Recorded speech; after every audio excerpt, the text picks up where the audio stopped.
What if the key to unlocking your entire past, to understanding the silent grief that shaped your life, was resting on the finger of a stranger? What if a simple object, a glint of metal and stone, held the power to unravel a lifetime of secrets and lies? For one waitress, struggling to keep her head above water in a world that felt determined to drown her, a single interaction, a fleeting glimpse of a familiar jewel, changed everything. The cafe she worked in was a world of clattering plates and cheap coffee, a place of transient moments and forgotten faces.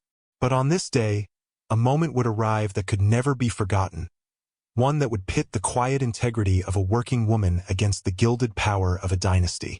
This is a story about a star sapphire ring, a love that was stolen by greed, and a daughter's fight for the truth. A test so demanding it could either shatter her spirit or forge it into something unbreakable. The scent of stale coffee and industrial bleach was the perfume of Alara's life. It clung to her clothes, her hair, her skin. At 24, she moved with an economy of motion born from endless 8-hour shifts on her feet. The Greasy Spoon Diner wasn't a career. It was a trench. It was where you hunkered down and survived the daily bombardment of bills, rent, and the gnawing anxiety of a future that felt as murky as the dishwater in the back. Every tip she pocketed, every dollar she earned, was a small sandbag placed against a rising flood of medical expenses for her younger brother, Leo. His illness was a quiet, creeping thief, stealing his energy and their savings with equal, remorseless efficiency. Alara was a ghost in her own life, haunting the linoleum floors between the red vinyl booths, her own dreams deferred to the point of being forgotten. She poured coffee with a steady hand, smiled with tired eyes, and listened to the city's lonely symphony of complaints and confessions. She was good at her job because she was invisible, a silent witness to 100 tiny dramas a day while her own unfolded behind a polite, professional mask. Her exhaustion was a constant companion, a heavy cloak she couldn't shrug off. But beneath it, there was a core of resilience, a quiet strength inherited from her mother, Annalise, a woman she remembered in faded photographs and fragmented memories, a woman who had faced the world with a gentle heart and a spine of steel. Annalise had died 5 years ago, leaving Alara with Leo to care for and a small, worn box of keepsakes that felt more like clues to a life she never fully understood. The bell above the diner door chimed, a tinny, cheerful sound that was entirely at odds with the woman who swept in. She was a vision of impossible wealth, flanked by 2 friends who mirrored her expensive, careless aura. Her coat was cream-colored cashmere. Her handbag was a geometric marvel of leather and gold, and her laughter was sharp and loud, cutting through the diner's low hum. This was Victoria Vance, a name Alara knew from the society blogs she sometimes scrolled through during her break, a woman whose impending marriage to the reclusive billionaire Julian Croft was the talk of the city. Alara grabbed her notepad, pasting on her waitress smile. "Welcome to the Spoon. Table for 3. Victoria's eyes scanned the worn-out diner with a look of theatrical disgust. "I suppose this will have to do. We're slumming it today, girls." An authentic experience. Her friends giggled. Alara led them to a booth by the window, the vinyl sighing under their weight. She took their order, complicated coffees and a single, untouched pastry, and retreated to the counter, feeling the familiar sting of casual condescension. She was used to it. It was part of the uniform. She delivered their drinks, her movements swift and unobtrusive. As she set down the last cappuccino, Victoria gestured impatiently, waving a hand to dismiss her. The afternoon sun, streaming through the grimy window, caught the jewel on her ring finger. And the world stopped. It wasn't just a ring. It was the ring. A deep, velvety blue star sapphire, held in a delicate gold setting that resembled a nest of woven twigs. Alara's breath caught in her throat. Her heart hammered against her ribs, a frantic, trapped bird. She knew that ring better than she knew her own reflection. It had been her mother's. It was the one object from Annalise's past that had held a story, a mystery Alara could never solve. Her mother had worn it in the one good photograph Alara had of her, and she had spoken of it in hushed, sad tones, calling it a memory of a man she had lost long ago. The ring itself had vanished shortly after her mother got sick, supposedly sold to pay for an early round of treatments. Alara stood frozen, her tray hovering in midair. The clatter of the diner faded into a dull roar. All she could see was that impossible star, winking at her from the hand of a billionaire. It was a ghost, a relic from a buried life, and it was here, in this greasy spoon, mocking her with its brilliance. Victoria Vance was wearing her mother's soul. The moment stretched into an eternity. Victoria, noticing Alara's stillness, looked up with annoyance. "Is there a problem?" she asked, her voice dripping with ice. Alara couldn't speak. She could only stare at the ring, the past and present colliding with the force of a physical blow. The floodgates of memory opened, and a single, unwavering thought consumed her. "That is my mother's ring." A tremor ran through Alara's hands, rattling the empty sugar shakers on her tray. Victoria Vance's sharp, impatient voice barely registered. The world had narrowed to the circumference of that gold band, to the impossible blue of that star sapphire. It was a phantom limb she hadn't realized was missing until this very moment. She remembered tracing its unique, twig-like setting in the photograph, her small finger following the lines of the gold. She remembered her mother, Annalise, twisting it on her finger on difficult days, her eyes distant, as if the ring were a portal to another life. It was from a man who loved the stars, Annalise had told her once, her voice a soft, melancholic whisper. He said as long as I had it, we'd never truly be lost from each other. And then it was gone. Sold, Annalise had claimed, her eyes averted. A necessary sacrifice. Alara had accepted it, another casualty of the grinding poverty that had defined their existence. But to see it now, not in a pawn shop window but on the hand of a woman who treated the world as her personal plaything, it was a sacrilege. "Hello? Are you deaf?" One of Victoria's friends sneered, snapping her fingers. The sound jolted Alara back to the present. Her boss, Sal, a man whose patience was as thin as his hairline, was watching from behind the counter, his expression stormy. She had to move to act normal, but her feet felt bolted to the floor. She swallowed, her throat dry. "I'm sorry," she managed, her voice a strained whisper. She retreated to the kitchen, her heart pounding a frantic rhythm against her ribs. She splashed cold water on her face, her reflection in the polished steel of the refrigerator a stranger's, pale, wide-eyed, and shaken. She couldn't let it go. This wasn't just about a piece of jewelry. It was about her mother. It was about the unanswered questions that haunted the edges of her memory.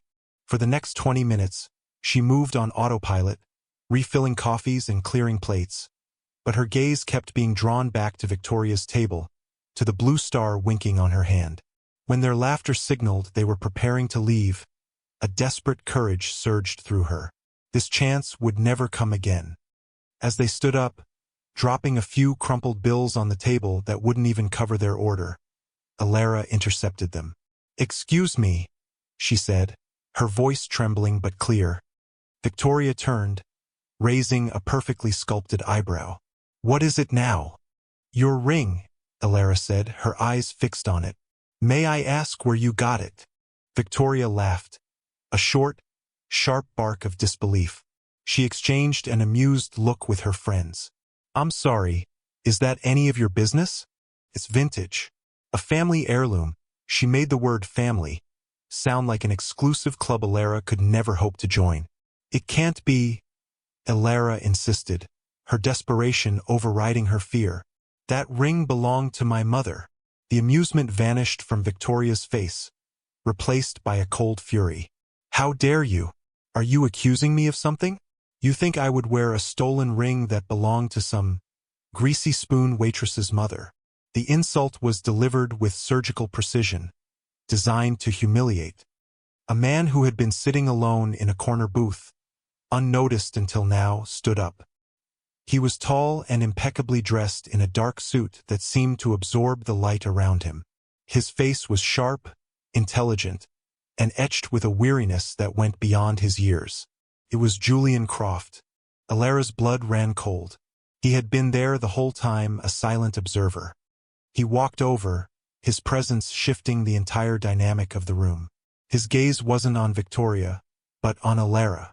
His eyes were a piercing gray, and they held an unnerving stillness. "What did you say?"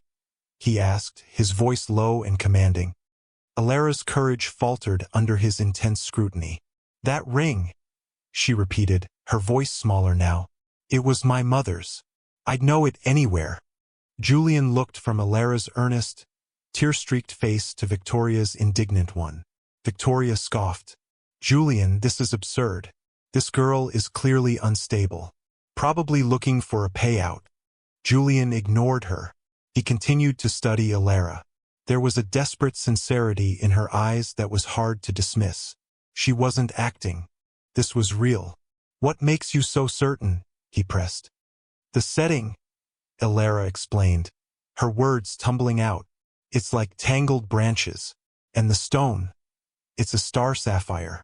My mother said it held the sky inside it." Victoria rolled her eyes. "Oh, how poetic. Julian, let's go. This is ridiculous." But Julian didn't move. He saw something in the raw emotion of this young woman that gave him pause. His life was surrounded by sycophants and schemers. Genuine conviction was a rare commodity. He made a decision, a sudden, unorthodox impulse. He reached into his jacket and pulled out a sleek, black business card. He held it out to Alara. Her hand shook as she took it. The card was heavy, the name Julian Croft embossed in stark silver. "My office. Tomorrow at 10 o'clock, he said, his tone leaving no room for argument. "Bring me proof. A photograph, a receipt, anything that substantiates your claim. If you can convince me that this isn't some fantasy, I will listen to what you have to say." He paused, his gray eyes hardening. "But if you are wasting my time, I will make sure you regret it. Do you understand?" Alara could only nod, clutching the card as if it were a lifeline. Victoria stared at him, aghast. "Julian, you can't be serious. You're actually entertaining this nonsense." "I am," he said, his voice final. He turned and walked out of the diner, leaving Victoria to sputter in his wake. She shot Alara a look of pure venom before storming out after him. Alara was left standing in the middle of the diner, the heavy card feeling like a brand in her palm. The air crackled with the aftermath of the confrontation. Sal was glaring at her. The few remaining customers were whispering. She had just confronted one of the most powerful couples in the city. She had everything to lose. But as she looked at the name on the card, a fragile, terrifying flicker of hope ignited in the darkness of her life. She had been given a chance. Now she just had to find a way to prove the impossible. The night was a long, sleepless torment. Alara sat on the floor of her cramped apartment, the contents of her mother's memory box spread around her. The small apartment she shared with Leo was silent, save for her brother's shallow breathing from the other room. He was having a good night, a rare blessing, but the sight of his pale, sleeping face only sharpened her resolve. This wasn't just for her mother's memory anymore. It was for him, for their future. The box was a collection of a life lived in the margins. A few brittle photographs, a dried flower, a handful of postcards from places Annalise had only dreamed of visiting. Alara sifted through each item, her heart aching with a familiar mix of love and frustration. Her mother had been a woman of secrets, not out of malice, but out of a deep, protective sadness. She rarely spoke of her life before Alara, and when she did, it was in vague, wistful strokes. Alara's fingers brushed against the most precious item in the box, the photograph. It was the only one she had of her mother looking truly, incandescently happy. In it, a young Annalise, no older than Alara was now, leaned against a tree, her head thrown back in laughter. And on her hand, unmistakable and clear, was the star sapphire ring. Alara's breath hitched. It was proof. It was real. But was a faded photograph enough to convince a man like Julian Croft? A man who lived in a world of ironclad contracts and notarized documents? Felt so flimsy, so sentimental. The next morning, she chose her best clothes. A simple, clean blouse and dark slacks, and took 3 buses to get to the gleaming heart of the financial district. Croft Tower was a monument of glass and steel that scraped the sky, a modern god casting its shadow over the city. Walking into the lobby felt like entering another dimension. The air was cool and silent, the floors were polished marble, and people moved with a quiet, intimidating purpose. She gave her name to the receptionist, who looked at her with thinly veiled disdain. After a tense few minutes, she was instructed to take the private elevator to the penthouse. The ride up was a silent, stomach-churning ascent. When the doors opened, she stepped into an office that was larger than her entire apartment building. 3 of the walls were floor-to-ceiling windows, offering a panoramic view of the city Alara knew only from street level. It was a conqueror's view. Julian Croft sat behind a vast desk of dark wood, not looking at her. He was studying a tablet, his face impassive. "You're on time," he said, without looking up. "You have 5 minutes to make your case." Alara's carefully rehearsed words evaporated. She felt small and insignificant in the cavernous space, a common sparrow in an eagle's nest. She clutched her purse, the photograph inside feeling suddenly useless. She had to do better. She took a deep breath, steadying herself. "Mr. Croft, I don't have a receipt. My mother's things, we didn't have much. But I have more than a photograph. I have memory." He finally looked up, his gray eyes analytical, cold. "Memory is unreliable." "Not this memory," she insisted, stepping forward. "That ring was my mother's most prized possession. She told me about it. I know every detail." She began to describe it, her voice growing stronger with each word. "The stone is a star sapphire, but it's not perfect. There's a tiny flaw near the bottom, almost invisible unless you catch it in the light, like a speck of dust in the sky. The gold isn't smooth. It's designed to look like willow branches, woven together. On the left side, one of the branches has a tiny, sharp point where it wasn't polished down correctly. My mother used to catch her sweaters on it." She saw a flicker of something in Julian's eyes, a crack in his icy facade. He was listening. She pressed on, her voice filled with the conviction of absolute truth. "But there's something else. Something you can't see from a distance. Something only someone who held it, who loved it, would know." She paused, locking her gaze with his. "On the inside of the band, hidden beneath the setting, there's an inscription. It's a single word." Julian leaned forward slightly, his stillness charged with a sudden, intense energy. "What word?" Alara's voice dropped to a near whisper. "Always." The silence that followed was deafening. The cool, professional mask on Julian Croft's face didn't just crack. It shattered. For a split second, she saw a raw, unguarded emotion. Shock, disbelief, a flash of something that looked like pain. He quickly composed himself, but the damage was done. She had hit her mark. He knew. He knew the inscription was there. He stood up and walked to the window, turning his back to her. He didn't speak for a long time. The entire city sprawled beneath him, a kingdom he commanded, but in that moment, he seemed utterly alone. Finally, he turned back to her, his expression unreadable once more, but the coldness was gone, replaced by a deep, unsettling curiosity. "Thank you for coming, Ms. Dubois," she supplied. "Alara Dubois."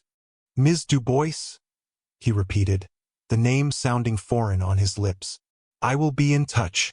It was a dismissal, but it felt like a promise.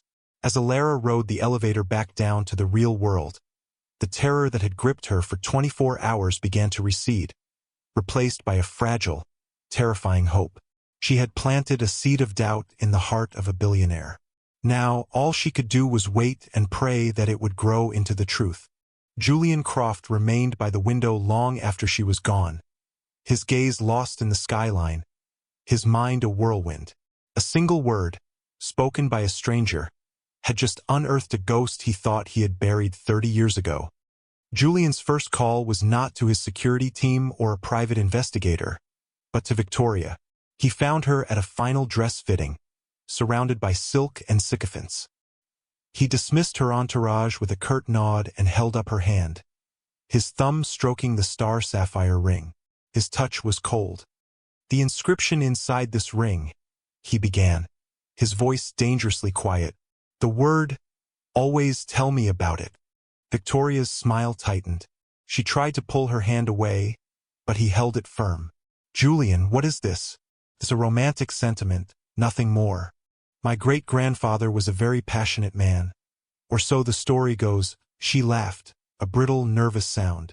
"It's just a sweet little detail. That waitress knew about it," he stated, his eyes boring into hers.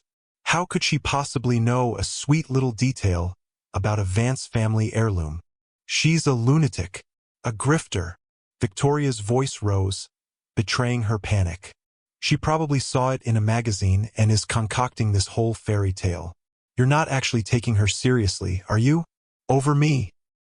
He let go of her hand and said nothing, his silence a more damning answer than any accusation.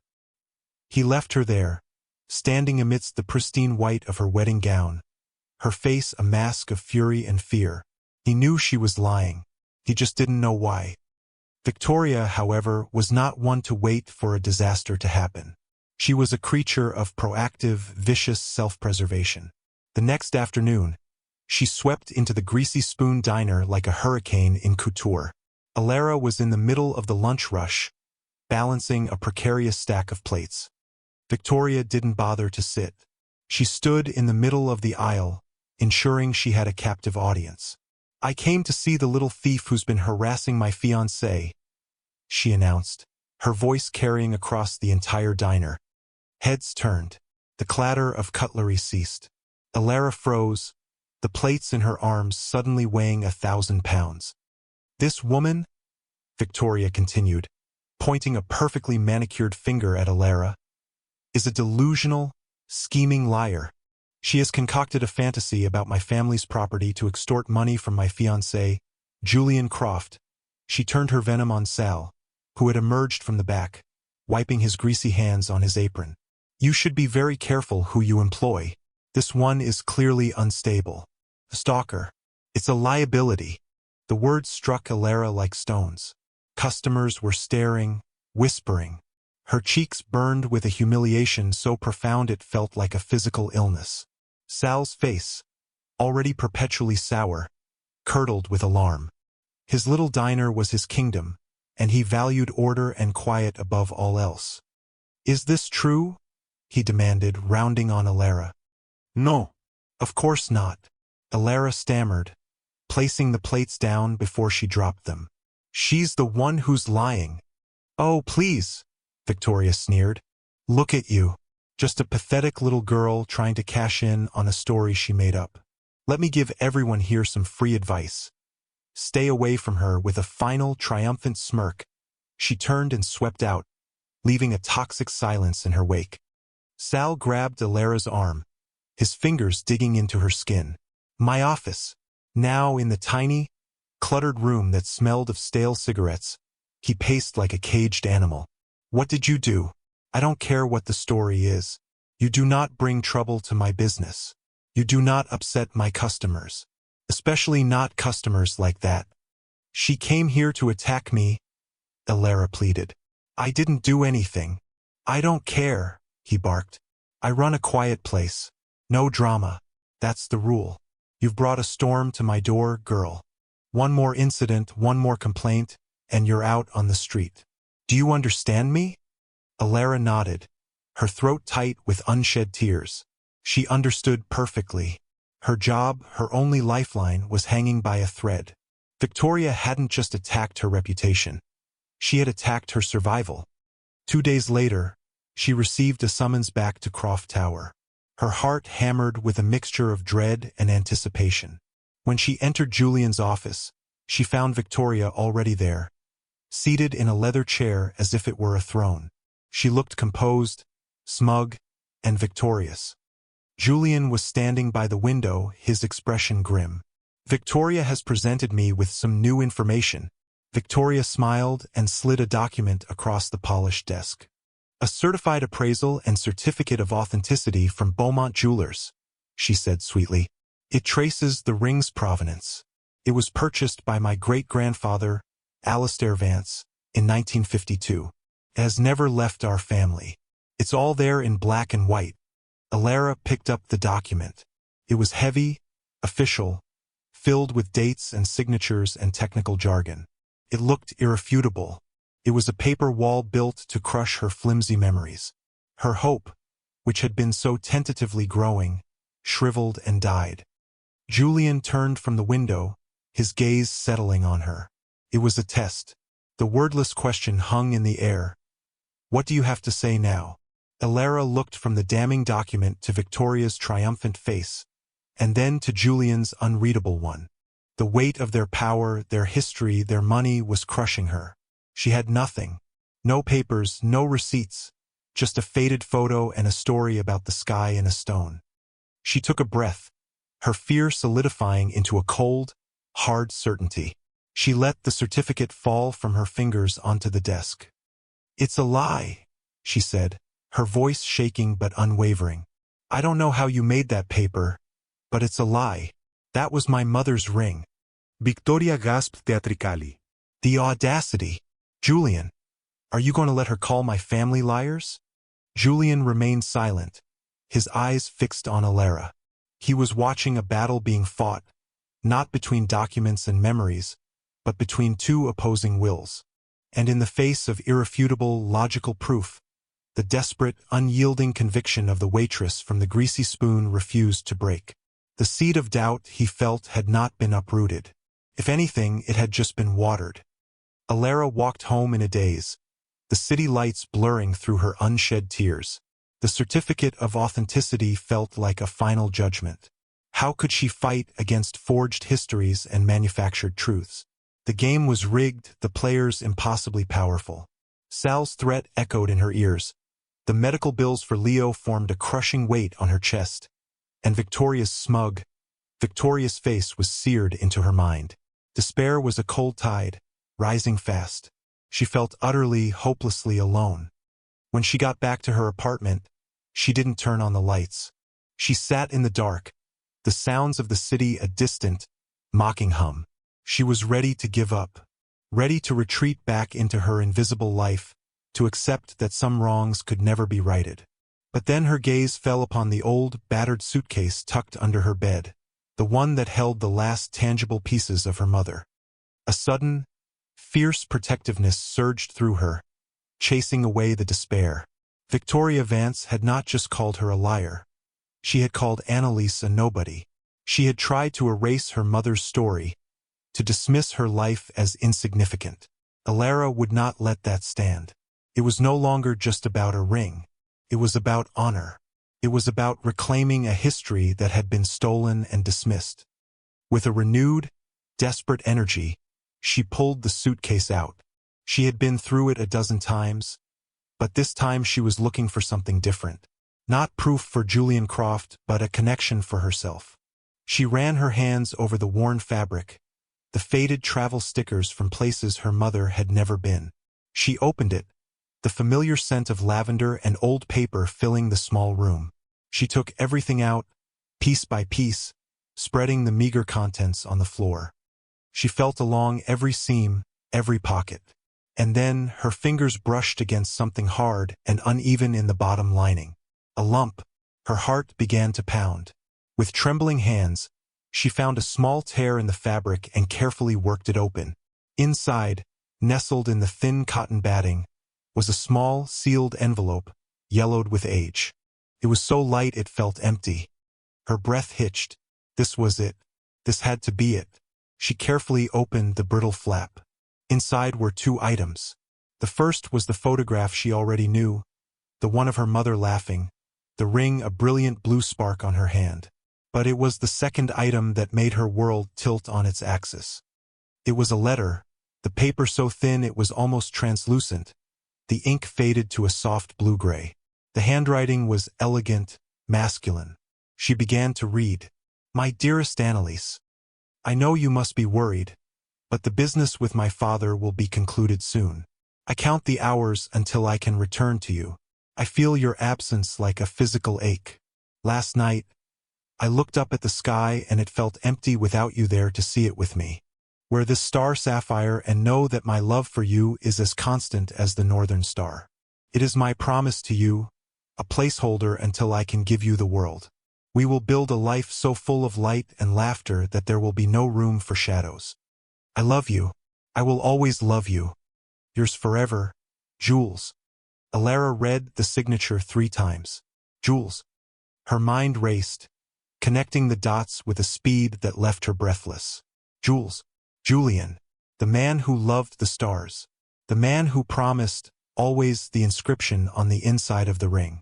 It wasn't a coincidence. It was a confession. This letter was everything. It was the missing piece of her mother's secret history. It was the truth, written in faded blue ink. Julian Croft hadn't just been some stranger her mother knew. He had been the love of her life. And Victoria Vance wasn't just wearing a stolen ring. She was engaged to the man who had given it to Alara's mother as a promise of forever. The scope of the deception was staggering, a dark, tangled web of lies that stretched back decades. Alara held the letter to her chest, the thin paper a sacred relic. The fight was no longer just hers.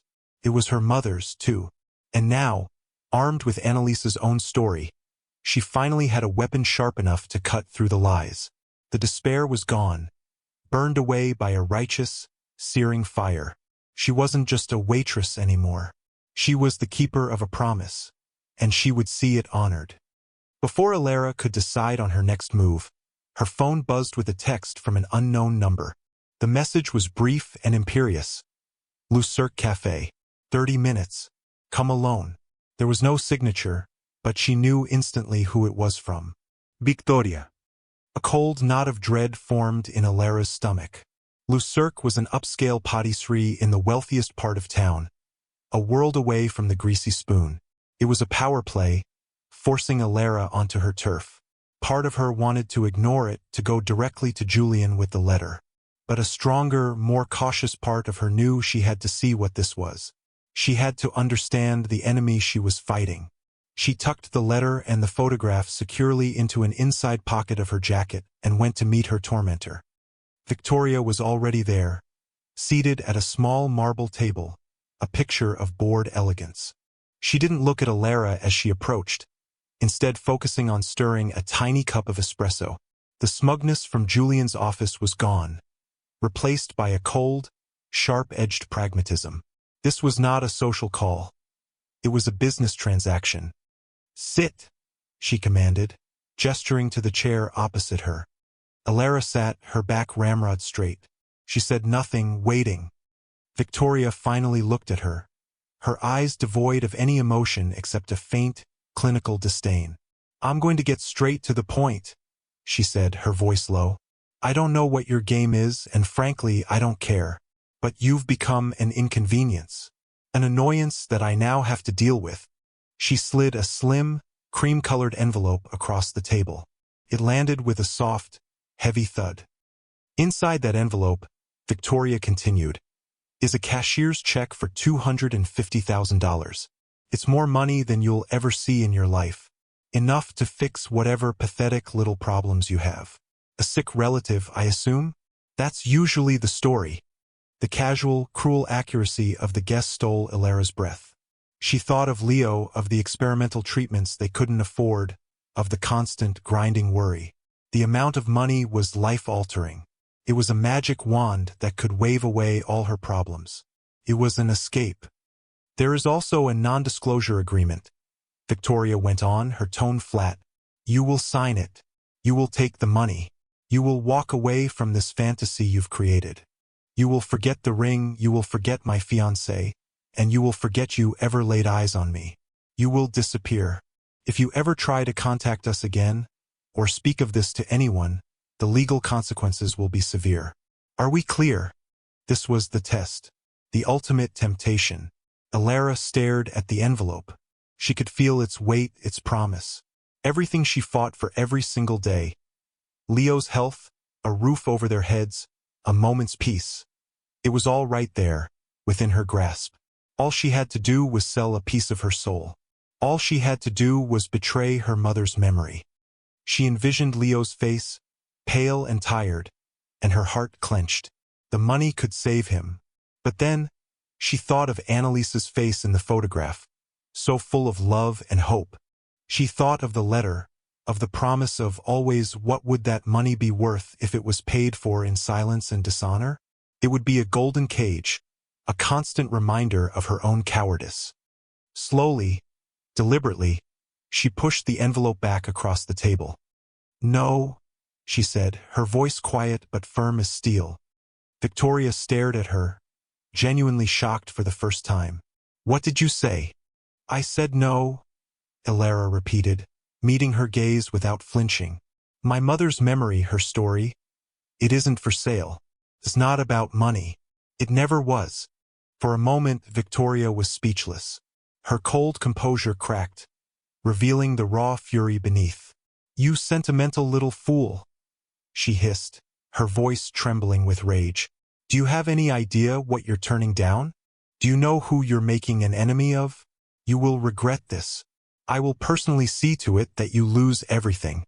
"I've already lost everything that matters," Elara replied softly. "I have nothing left to lose." She stood up, leaving the check on the table, a monument to a choice she knew, deep in her bones, was the right one. She walked out of the cafe, her head held high, leaving Victoria sputtering in impotent fury. She didn't know that half a block away, parked in a sleek black town car, Julian Croft lowered a pair of binoculars. He had been suspicious of Victoria's increasingly erratic behavior and had his head of security follow her. He had a live audio feed of the entire conversation piped into the car's sound system. He had heard every word. He had heard the bribe. And he had heard Elara's refusal. He listened to her walk away, the sound of her footsteps on the pavement a steady, resolute rhythm. In a world of compromise and greed, a world where everyone had a price, this young waitress had proven herself to be incorruptible. She had been offered a fortune and had chosen honor instead. Any shadow of a doubt Julian still harbored about her character, about her story, vanished completely. He now knew with absolute certainty that Elara Dubois was telling the truth. And if she was telling the truth, then his entire life and his engagement to Victoria was built upon a monstrous lie. The recording of Victoria's bribe attempt was the catalyst. It shattered Julian's carefully constructed apathy and forced him to confront the ghosts of his past. He was a man who commanded data, who dealt in facts and figures. For the first time, he turned that formidable analytical power inward, launching a full-scale private investigation into his own history, specifically into the two families at its center, the Crofts and the Vances. He started with his late father, Cornelius Croft.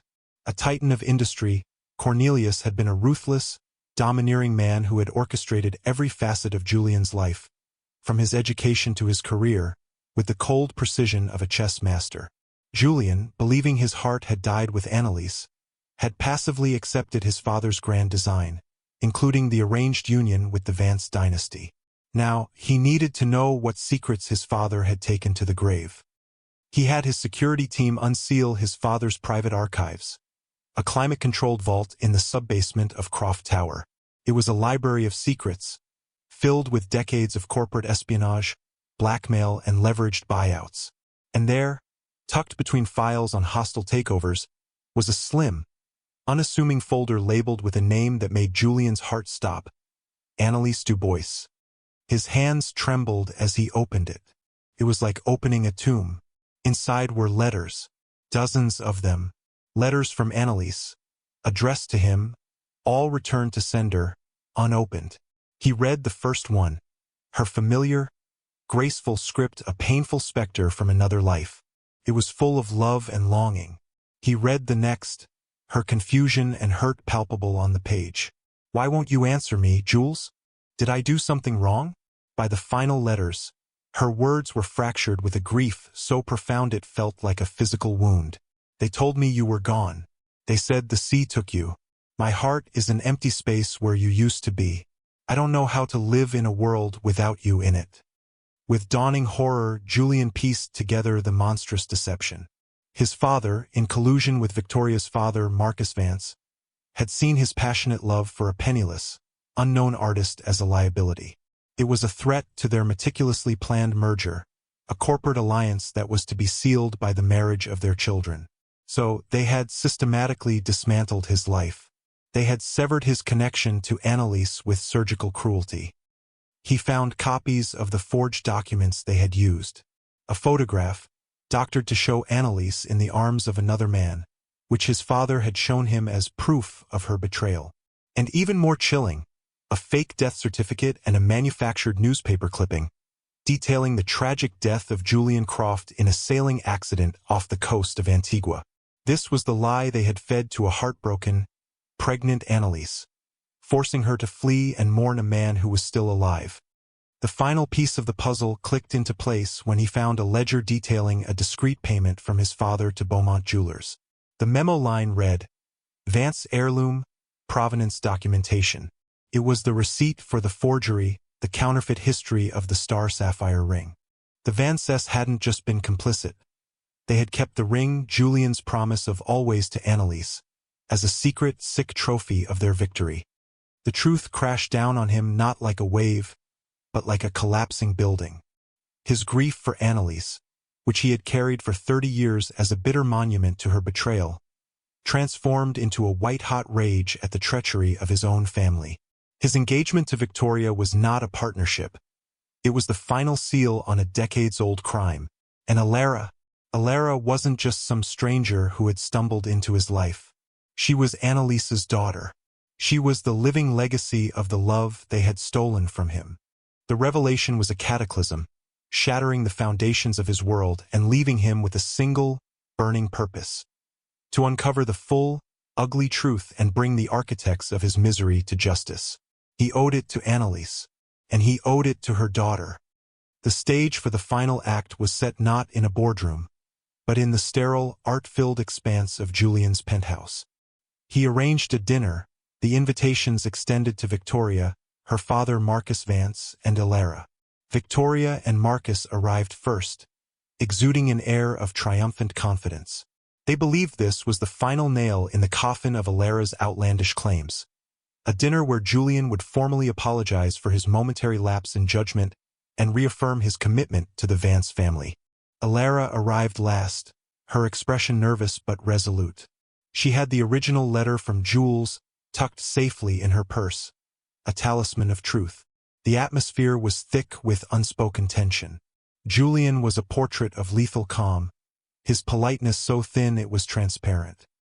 He poured wine, led them through the motions of a civilized meal, and waited. Finally, as dessert was served, he leaned back in his chair. "Victoria," he began, his voice soft, "before we conclude our business tonight, I'd like you to tell me the story of the ring one last time.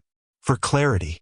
Victoria, sensing her victory was at hand, preened. She launched into the well-rehearsed fiction of her great-grandfather, Alastair Vance, the romantic gesture, the heirloom passed down through generations. She embellished the story with new details, casting condescending glances at Alara, who sat silently, listening to the desecration of her mother's history. When she finished, a smug smile played on her lips. "So you see," she concluded, "it's quite impossible that this ring could have ever belonged to anyone else." Julian let the silence hang in the air for a moment. Then, he placed a small digital recorder on the table and pressed play. Victoria's voice filled the room, cold and clear. "A cashier's check for $250,000. Sign this non-disclosure agreement. You will disappear." The color drained from Victoria's face. Marcus Vance, who had been enjoying his brandy, choked. "An interesting addendum to the family history," Julian noted dryly. He then slid a file across the table. Inside were copies of Annalise's intercepted letters, the forged photograph, the fake death certificate, and the ledger from Beaumont Jewelers. "And this," he said, "is the real story." Marcus fumbled through the papers, his hands shaking, his face turning a pasty gray. Victoria stared at the evidence of her family's crimes, her carefully constructed world crumbling around her. Julian's cold fury finally broke through his calm facade. He locked his eyes on Victoria. My father is dead. But you knew. You've known all along, haven't you? Every time you looked at that ring on your finger, you knew it was a lie. Trapped, exposed, and stripped of her power, Victoria's arrogance became her undoing.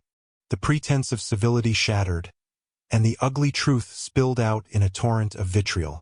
She didn't deserve you, she shrieked, pointing a trembling finger at Alara. That waitress's mother was a nobody, a distraction. Our families built empires. My father and yours did what was necessary to protect our legacy, to secure our future. Your future with me. Her eyes blazed with a generation of entitled resentment. That ring? She laughed, a hysterical, broken sound. That ring was a reminder that we won. Every time I looked at it, I knew that the Vances and the Crofts always get what they want. She was nothing, and we erased her. The monstrous confession hung in the air, raw and undeniable. Alara watched, tears streaming down her face, not of sadness for herself, but of profound, aching sorrow for the mother she now understood so much more completely. She finally saw the full scope of the tragedy that had cast such a long shadow over both their lives. Julian stood up, his face carved from stone. "The wedding is off," he said, his voice resonating with the finality of a death sentence. "The merger is cancelled. As of this moment, the relationship between the Croft and Vance families is over." He looked at the two of them, their faces a mask of horror and disbelief. "Now, get out of my home." The consequences for the Vance family were as swift as they were devastating. Julian, wielding his immense corporate and legal power, systematically dismantled their empire. He exposed the decades of fraud and insider dealing that were intrinsically linked to the original merger plot. News of the scandal exploded across the financial world. The Vance Corporation's stock plummeted into oblivion, and Marcus Vance found himself facing a battery of federal charges. Their legacy, the thing they had committed such cruelty to protect, was reduced to ash and public disgrace. Justice, when it finally came, was absolute. A week later, Julian asked Alara to meet him in his office. The penthouse, once a symbol of intimidating power, now felt quiet, somber, a space cleared of its ghosts. He didn't sit behind his desk. He met her by the window, the city lights twinkling below like a fallen constellation. He held a small velvet box in his hand. "Your mother was an incredible woman," he said, his voice thick with an emotion he no longer tried to hide. "She was kind and brilliant, and she deserved a life of happiness. A life with me." He opened the box. Inside, the star sapphire ring rested on a bed of black silk, its blue depths seeming to hold all the sorrow and love of its long, secret journey. He gently took Alara's hand and slid the ring onto her finger. "Fit perfectly. This was a promise I made to her," he said. "A promise of always, it has always belonged to you." Tears welled in Alara's eyes as she looked at the ring on her own hand. It felt like a final, missing piece of her had been returned. "Thank you," she whispered. "This is not a gift, Alara. It is a restitution," Julian continued, his tone firm. "I can't give you back your mother. I can't undo the years of struggle she endured, that you have endured. But I can honor her memory by securing your future." He explained that he had established a multimillion-dollar trust in her and Leo's names. It would cover all of Leo's medical care, ensuring he received treatment from the best doctors in the world. It would provide for their education, their housing, their lives, forever. "It's not charity," he insisted, seeing the protest in her eyes. "It's your birthright. It's what your mother and I would have given you had we been allowed." In that quiet moment, a new bond was forged. It wasn't the love of a father and daughter, but something adjacent, a unique connection born from a shared loss, a shared history, and a profound, mutual respect. Julian Croft, the reclusive billionaire who had walled himself off from the world, found a reason to reconnect. And Alara Dubois, the struggling waitress who had fought for a memory, found not just wealth, but a sense of peace, of justice, and of a family history finally made whole. 6 months passed. The chill of autumn gave way to the gentle warmth of spring. Alara no longer lived in the cramped, dark apartment. She now resided in a bright, airy house with a small garden out back, the kind of place her mother had always dreamed of. The scent of coffee was no longer stale and industrial, but rich and freshly brewed in her own kitchen. She wasn't in a waitress uniform. She was in comfortable jeans and a paint-splattered t-shirt, a sketchbook open on her lap. She was finally pursuing her art, a passion she had buried under the weight of survival. Her drawings were full of life, of faces and flowers and cityscapes, no longer haunted by shadows. A shout of laughter erupted from the backyard. Leo, his cheeks rosy and his energy boundless, burst through the back door, chasing a soccer ball. The new treatments, funded by the trust, were working miracles. He was a different child, vibrant and carefree. The heavy cloak of his illness finally lifted.